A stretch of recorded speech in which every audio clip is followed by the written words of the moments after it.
இந்த நேரத்திற்கான முக்கிய செய்தி, மீனவர்கள் கைது விவகாரம் தொடர்பாக முதலமைச்சர் மு.க.ஸ்டாலின் மத்திய அமைச்சர் ஜெய்சங்கருக்கு கடிதம் எழுதியிருக்கும் செய்தி முக்கிய செய்தியாக வந்திருக்கிறது. இலங்கை கடற்படையினரால் கைது செய்யப்பட்ட தமிழக மீனவர்களை விடுவிக்க கோரி மத்திய அமைச்சர் ஜெய்சங்கருக்கு முதலமைச்சர் மு.க.ஸ்டாலின் கடிதம் எழுதியிருக்கிறார்.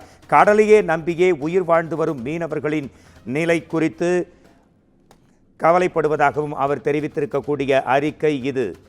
இலங்கை கடற்படையால் கைது செய்யப்பட்ட தமிழக மீனவர்களை விடுவிக்க கோரி மத்திய அமைச்சர் ஜெய்சங்கருக்கு முதல்வர் கடிதம் எழுதியிருக்கிறார். கடலை நம்பியே உயிர் வாழ்ந்து வரும் மீனவர்கள் தற்போது சிறைவாசத்தின் அச்சத்தில் வாழ்ந்து வருகின்றனர். இயந்திர படகுடன் ராமநாதபுரம் மாவட்ட மீனவர்கள் 7 பேர் இன்று சிறைப்பிடிக்கப்பட்டிருக்கின்றனர் என்று முதலமைச்சர் மு.க.ஸ்டாலின் தனது கடிதத்தில் குறிப்பிட்டிருக்கக்கூடிய செய்தி முக்கிய செய்தியாக வந்திருக்கிறது. இலங்கை கடற்படையால் கைது செய்யப்பட்ட தமிழக மீனவர்களை விடுவிக்க கோரி மத்திய அமைச்சர் ஜெய்சங்கருக்கு தமிழ்நாடு முதலமைச்சர் மு.க.ஸ்டாலின் கடிதம் எழுதியிருக்கக்கூடிய செய்தி முக்கிய செய்தியாக வந்திருக்கிறது. இயந்திர படகுடன் ராமநாதபுரம் மாவட்ட மீனவர்கள் 7 பேர் இன்று சிறைப்பிடிக்கப்பட்ட நிகழ்வு குறித்தும் அந்த கடிதத்தில் அவர் குறிப்பிட்டிருக்கிறார்.